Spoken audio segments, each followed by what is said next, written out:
Episode 34। दाइम घर आया तो पूरा घर इसके आगे पीछे था। मिकाल और अरमान तो इसके कमरे में सोने का इरादा किए हुए थे। किसी ने दाइम से अभी तक कुछ नहीं पूछा था। ओए निकलो मेरे रूम से, मुझे रूम शेयर करने की आदत नहीं और ना ही मुझे नींद आती है। शराबियों की तरह वो दोनों ज़मीन पर मैट्रेस बिछाए लेटे हुए थे। दाइम भाई अपनी बात पर कायम रहिएगा, अरमान मुस्कुरा दबाते बोला। मैं अपनी हर बात पर कायम रहता हूँ, निकलो तुम लोग यहाँ से। दाइम को मरहाल का ख्याल खाए जा रहा था। सफ़ा का मोबाइल इसने अपने पास रख लिया था और अब वो अकेले में इससे बात करना चाहता था, लेकिन उन दो नमूनों के होते ऐसा कहाँ मुमकिन था। अभी वो कुछ और कहता, मासूमा और मायरा अपना अपना तकिया उठाए अंदर दाखिल हुई। दाइम भैया आज रात हम दोनों भी आपके रूम में सोएंगे। मिकाल ने दाइम को देखा। वो मर सकता था लेकिन अपनी बहनों की कोई बात टाल नहीं सकता था। इसे टूटकर प्यार आया अपनी बहन भाइयों पर। बिल्कुल मेरी जान, यहाँ आओ, बेड पर नीचे क्यों सो रही हो। वो दोनों कबर्ड से मैट्रेस निकालते ज़मीन पर बिछा रही थी। जब दाइन ने दोनों हाथ फैलाए बहनों को बुलाया तो अरमान ने मिकाल का सदमे से मुंह खुले का खुला रह गया। मतलब इनकी कोई इज्जत नहीं थी। भाई हमें तो बड़ा कह रहे थे रूम शेयर नहीं कर सकता, निकलो मेरे कमरे से। अब इन दो चुड़ैलों को भी निकालें। मिकाल को इन दोनों बहनों का बेड पर सोना बिल्कुल अच्छा पसंद नहीं आया। ज़्यादा बकवास करने की ज़रूरत नहीं है, ये दोनों मेरी शहज़ादियाँ हैं। इसके एक तरफ मासूमा और दूसरी तरफ मायरा उसके सीने पर सर रखे हुए थी। दाइम के हाथ और सर पर ज़ख्म था, वहाँ पट्टी की गई थी। मायरा भाई का हाथ बार बार चूम रही थी। मायरा मेरी जान, में ठीक हूँ चंदा। मायरा की सिसकी सुनकर दाइम ने सर झुकाते बहन को देखा जिसका हाथ थामे रो रही थी। रो तो मासूमा भी रही थी। भाई को यूं जख्मी देखकर अरमान और मिकाल भी उठकर बेड पर आ बैठे थे। भाई, मैं उस इंसान के हाथ तोड़ दूंगी जिसने आपको ज़ख्म दिए। उसकी हिम्मत भी कैसी हुई मेरे भाई को मारने की, वो रोते हुए बोली। तो दाइम ने मुस्कुराते हुए से सीने से लगा लिया। मेरा शेर बच्चा रो रहा है, मुझे बिल्कुल भी अच्छा नहीं लग रहा। मायरा चुप हो जाओ, उस इंसान को सज़ा ज़रूर मिलेगी। हमारे बड़े पापा हैं ना, तुम्हें लगता है वो इस इंसान को छोड़ देंगे। मिकाल ने मासूमा के आंसू साफ किए, उसे रोने से मना किया। ओए नाकाम पायलट, तुम्हारा मुंह क्यों लटका हुआ है। मिकाल ने साथ बैठे भाई के गले में हाथ डालते पूछा। दाइम भाई, एक दफ़ा वो शख्स मेरे हाथ लग जाए, इसे जहाँ से ज़मीन पर भी फेंकना हो, इसकी हड्डियाँ भी नहीं मिलेंगी किसी को। दाइम ने हंसकर इस सबको देखा। बहनों को साइड पर करते उसने भाइयों को गले लगाया। तुम लोग के होते हैं मुझे कुछ नहीं हो सकता, परेशान मत हो तुम लोग, मिल जाएगा वो बंदा भी। वो तसल्ली देते बोला। रात देर तक वो सब बातें करते रहे और फिर जहाँ जगह मिली वहीं लेट गए। आपको शर्म नहीं आती वली, मुझे तंग करते हुए। वो आज वली से मिलने फार्म हाउस आई थी और अब किचन में खड़ी चाय बना रही थी जब वली ने पीछे से इसे अपने हिसार में लिया। आपको शर्म नहीं आती मुझे तड़पाते हुए, वो इसके पेट पर गिरफ्त मजबूत करते बोला तो बौखला गई। दूर हटे ना प्लीज़ वली, वो हंसी होते बोली। इतने दिन ना मिलने की से अब सज़ा तो मिलनी ही थी। नहीं हटूँगा। आपने क्या समझ रखा है मुझे मासूमा, मैं आपका शौहर हूँ और आप मेरी इकलौती बीवी। आपके बगैर एक पल इतनी मुश्किल से गुजरता है मेरा, और आप मुझे एक हफ्ते के बाद मिलने का आ रही हैं। वो नरूठे लहजे में बोला। वली आप जानते हैं घर में क्या हो रहा है। पहले अली भाई और अब दाइम भाई पर अटैक, इतनी परेशानी थी इसलिए नहीं आ सकी। अब नाराज़गी छोड़ देना प्लीज़। इसे वली रूठा हुआ बिल्कुल अच्छा नहीं लग रहा था। हाँ तो मनाई मुझे फिर, वो इसे अपने हिसार से आज़ाद करते बोला। मना तो रही हूँ, इसे मनाना कहते हैं। वो इसे फासले पर खड़े होने पर तंज से बोला। मासूमा खूब समझदार रही थी इसकी चालाकियाँ।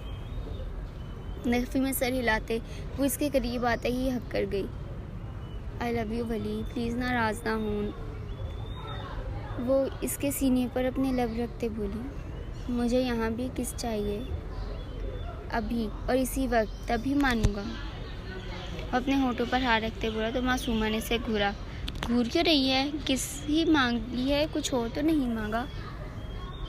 वो मुंह बनाते बोला तो मासूमा को वो बहुत क्यूट लगा। मासूमा ने इसके होंठ पर अपने होंठ रख दिए, इसकी ये ख्वाहिश भी पूरी की। इसकी गिरफ्त मासूमा की कमर पर और सख्त हो गई। दोनों एक दूसरे की बाहों में खड़े दुनिया भुला गए। इससे पहले वो पीछे हटती वली ने घुमाकर इसे दीवार से लगाया और बिना इसे सांस लेने का मौका दिए इसकी सांसें लेने लगा। वो दोनों हाथों से इसकी शर्ट से दबोचे इसके रहम व करम पर खड़ी थी। जबकि इसे सांस न आता देखकर वली ने इसके होंठों को आज़ादी बख्शी तो वो इसके सीने से लगी सांसें बहाल करने लगी। वली सच में ड्रैगन है। वो इसके सीने पर मुक्का मारती बोली तो कहका लगाते हंस दिया। अली की बाहों में सोती अब वो बेदार हुई थी। अली इसे बाहों में तकिए की तरह भींचे सो रहा था। वो अली के चेहरे को गौर से देखती मुस्कुरा रही थी, लेकिन कमर में होते दर्द की वजह से इसने अली के हिसार को तोड़ना चाहा, लेकिन नामुमकिन। अली छोड़े मुझे, वो आहिस्ता से बोली, लेकिन अली तो फुल नींद में था। काफ़ी दगो-दो से बाद वो आज़ाद ना हो पाई तो अली के बाजू पर ज़ोर से चुटकी काटी। क्यों सुबह सुबह जंगली बिल्ली बनी हुई हैं? मुझे तकिया समझकर खुद ने भींच रखा है। आपने मेरी कमर में दर्द हो रहा है। आपको प्यार से जगाया भी, लेकिन आप बेहिस अपनी बने नींद में मज़े ले रहे थे। ऐसे में ये ना करती तो क्या करती? वो मासूमी सी आंखें टिप-टिपाते बोली। अली क्या कर रहे हैं आप? वो इसकी लाल आंखों में देखते हल्काते बोली। रोमांस। वो अपना चेहरा इसके चेहरे के करीब करते सरगोशी करते बोला। अली मुझे सांस नहीं आ रही, प्लीज़ पीछे हो। वो अपना सारा वज़न इस पर डाल गया तो वो मिनमिनाते बोली, डोंट वरी, आपको सांस देने को गुलाम हाजिर है। नहीं प्लीज़, नहीं चाहिए सांसें, मैं ठीक हूँ। वो इसे दोबारा रात वाली टोन में आते देखकर भूख लग गई। चलें तैयार हो जाए, नाश्ता करते हैं। मुझे बर्दाश्त करना कोई आसान नहीं है। हिम्मत बनाएं आप, फिर रात को यही से कंटिन्यू करेंगे। वो आंख दबाते इसके ऊपर से उठा तो वह फ़ौरन भागती वॉशरूम में घुस गई, जबकि अली का कहका बेसाख्ता था। सुबह जब इसे पता चला तो वो गुम हो गई थी, मतलब उसका दिल से ही घबरा रहा था। उसके दाइम पर हमला हुआ था। मिरहाल की हालत देखकर महबूल को तशवीश हुई। मिरहाल मेरी जान, दाइम बिल्कुल ठीक है। तुम रात को सो गई थी इसलिए नहीं बताया। अब तुम और साहिल जाना, मिल लेना उससे। तुम्हारा पूछ भी रहा था दाइम। मामा आपने मुझे रात को क्यों नहीं बताया? मेरा दिल रात से बहुत घबरा रहा था। मुझे ऐसा लग रहा है जैसे कुछ गलत होने वाला है। और देखे दाई पर हमला हुआ। मिरहाल माँ बीर भाई के होते हुए किसी को कुछ नहीं हो सकता। मेरी जान जाओ, जल्दी से तैयार हो जाओ। मैं साहिल को कहती हूँ तुम्हें खान मेंशन ले जाए। टाइम तुम्हें ऐसी हालत में देखेगा तो और भी परेशान हो जाएगा। जाओ शाबाश, हुलिया ठीक करो। मैं साहिल को कहती हूँ तुम्हें वहाँ छोड़ आएगा। वो सर हिलाती वॉशरूम में चली गई, जबकि महमल का रुख अब साहिल के कमरे की तरफ था। साहिल इसे छोड़कर दाइम से मिलने वापस जा चुका था, जबकि वो अभी तक दाइम से नहीं मिली थी। सफ़ा को अपने बेटे की बेचैनी सुबह से नज़र आ रही थी। जब से महमल और दुराब वापस गए थे, वो जानती थी कि वो मिरहाल का इंतज़ार कर रहा है, लेकिन मिरहाल को देखते वो चुप थी। इसकी रोई रोई सी आंखें सफ़ा को कर्ब में डाल गई। मिरहाल जा बेटा, टाइम से मिल लो। वो ऊपर अपने कमरे में अपनी बेटी के लिए इसका फेवरेट खाना बनवाती हूँ। सफ़ा ने इसकी पेशानी चूमते कहा तो वो भी मुस्कुराती वहाँ से दाइम के कमरे की तरफ बढ़ी। सफ़ा क्या होगा हमारे बच्चों को? हमने आंखें देखी हैं मिरहाल की। मुझे डर लग रहा है, दाइम ने खूब डांटना है इसे। तुम जानती हो रोने नहीं देता इसे, और अब रो रो कर इस दीवानी ने आंखों का क्या हाल कर दिया। मरवा को परेशानी राख हुई। डर तो मुझे है दाइम का, लेकिन मिलना तो फिर भी था ना, वरना रोती रही रहती। अब दाइम जाने और मिरहाल जाने। चलो तुम किचन में मेरी हेल्प करवा दो। सफ़ा सीढ़ियों की जानिब देखते बोली, फिर उठकर किचन में चली गई। पीछे मरवा भी किचन में चली गई। वो कमरे में आई तो वो फ़ोन पर किसी से बात कर रहा था। मिरहाल की तरफ पीठ थी इसकी, लेकिन इसकी खुशबू से वो पहचान गया था। मुस्कुराते हुए उसने फ़ोन बंद किया और पीछे मुड़ा, लेकिन इसके मुस्कुराते लब एकदम से सिमटे। वो तेज़ी से इसके करीब आया, जबकि मिरहाल इसके सर की पुट्टी देखकर रो पड़ी। मिरहाल क्या हाल बनाया हुआ है आपने अपना? दाइम वो सिसकते हुए इसके गले लग गई थी। जब दाइम ने इससे झुककर इसे खुद से दूर करते इसे कंधों से पकड़कर झंझोड़ा। मर तो नहीं गया था मैं, जो रो रो कर ये हाल बना लिया है आपने। वो ज़ोर से बोला तो वो सहम गई। दाइम खामोश। अपनी हालत देखी है आपने? आंखों का सत्यानाश कर दिया है। क्यों रो रही थी? वो गुस्से से बोला तो वो मज़ीद रोने लगी। आप पर अटैक हुआ। आप हॉस्पिटल में थे तो क्या करती मैं? वो रोते बोली, अटैक ही हुआ था, मरा नहीं था। इतना दर्द तो मुझे तब नहीं हुआ जितना आपकी आंखों को देखकर हो रहा है। तरस नहीं आता आपको मुझ पर क्या? इसका बस न चला कि वो कुछ कर देता। मरहाल की आंखें रो रो कर सूज चुकी थीं। लाल डोरे आंखों में तैर रहे थे। नाक बिल्कुल लाल हो रही थी, जबकि दाइम के हाथ लगाते महसूस कर चुका था कि वो बुखार में फूंक रही थी। आप हॉस्पिटल में थे, आप पर जानलेवा हमला हुआ था, तो रोती ना तो क्या डांस करती? वो भी गुस्से से फट पड़ी, जबकि दाइम ने से घूरा। मुझे ऐसे देखने की ज़रूरत नहीं है। कितना कहा था कल आपसे कि जल्दी घर चले जाएं। मुझे कुछ गलत होने का एहसास हो रहा था, लेकिन आपने अपनी मर्ज़ी चलाई। मुझे किसी खाते में नहीं रखते आप।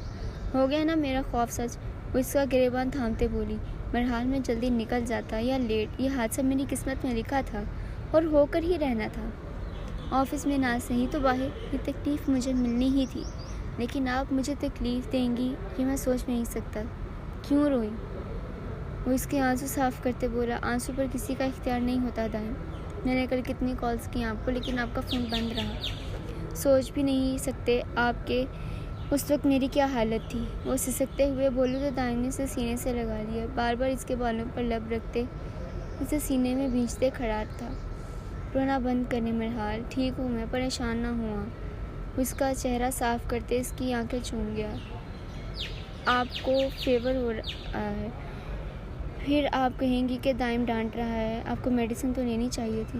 वो इसे सीने से लगाए वहीं सोफे पर बैठते इसे गोद में बिठा गया। आप ठीक हो जाएं, मैं भी ठीक हो जाऊंगी। इसकी गर्दन में मुंह छुपाते बोली, मैं बिल्कुल ठीक हूँ। अब आप मेरे पास हैं तो और भी ठीक हो गया हूँ। आप बैठेंगे ही, आपको मेडिसिन देता हूँ। वो इसके बाल से हिलाते बोला, खुद जख्मी था, बीमार था, लेकिन मेरे हाल की फ़िक्र में इससे सब भूल गया था। नहीं चाहिए मेडिसिन, आप यहीं रहें। मुझे अब जाकर सुकून महसूस हुआ है, प्लीज़। वो मज़ीद उसके अंदर घुसते बोली तो वो वहीं टांगें सीधी करता इसे खुद पर लिटा गया। उसके हाथ पर नज़र पड़ते मरहाल को फिर से रोना आया। हाथ पर क्या हुआ है दाइम? माँ ने तो बताया था कि सर पर चोट लगी थी। वो इसका हाथ पकड़ते बोली, ठीक हूँ मैं मरहाल, बस इस वक्त हाथापाई में ज़ख्मी हो गया था। Don't worry. उसे सच नहीं बताना चाहता था क्योंकि इसका हाथ बहुत ज़ख्मी था। नीचे से हाथ की हड्डी निकल आई थी। वो इसका हाथ चूमते इसके चेहरे में एक नक्श को चूम रही थी और आंखें बंद किए उसकी मीठी ठंडे लिम्स को महसूस कर रही थी। मरहाल के पीछे हटते ही धीरे से इसकी आंखों को चूमते हुए होंठों को छुआ और फिर वापस से सीने से लगा गया।